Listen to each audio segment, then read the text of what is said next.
something. Let me complete.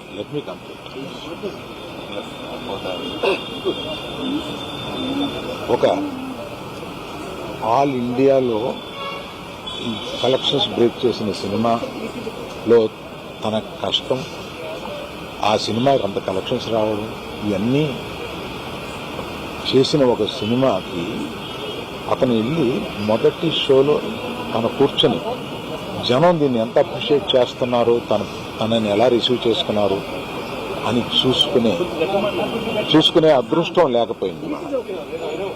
Because of an unfortunate incident he had to come back. ఆ తర్వాత ఒక తండ్రిగా నాకు ఇంత పెద్ద సినిమా తీసిన అతను లాస్ట్ 2 వీక్స్గా ఈ గార్డెన్లో మూల కూర్చుని ఉంటున్నాడు.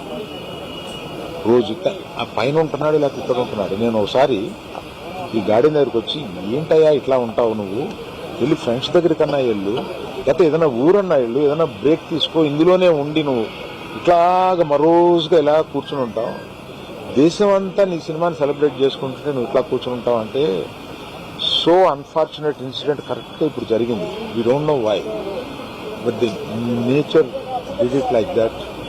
లెట్ మీ టేక్ ఇట్, తర్వాత ఎప్పుడైనా వెళ్తాలే అని ఢిల్లీలో సెలబ్రేట్ చేస్తామని, బీహార్లో సెలబ్రేట్ చేస్తామని, బాంబేకి ఒక ప్లస్ మీట్కి రమ్మని, ఇట్లా రకరకాల సెలబ్రేట్ ఇవన్నీ వస్తున్నా కూడా it is not the time.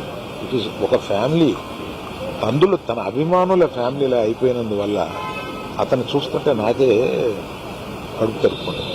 ఎందుకంటే మీరు కూడా ఒకటి అర్థం చేసుకోండి, 22 సంవత్సరాలు తను కష్టపడి ఈ పేరు సంపాదించుకున్నాడు.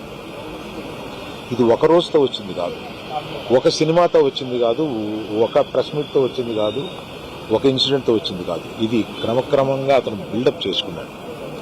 ఆ బిల్డప్ చేసుకోవడం కాదు, 3 జనరేషన్స్ నుంచి వస్తుంది. మీరు ఎప్పుడైనా 3 జనరేషన్స్ని చూశారు, ఎప్పుడైనా మేము ఇట్లాంటి బ్లేమ్ తీసుకున్నాము, మేము ఇలా బిహేవ్ చేస్తాము, ఇలా ఇర్రేషనల్గా ఉంటాము, మీరే అర్థం చేసుకోండి. ఎందుకంటే మేము ఎటువంటి మనుషులు అనేది పబ్లిక్ మీకు తెలుసు, మీరు చూస్తున్నారు, మమ్మల్ని అందరినీ చూస్తున్నారు. మేము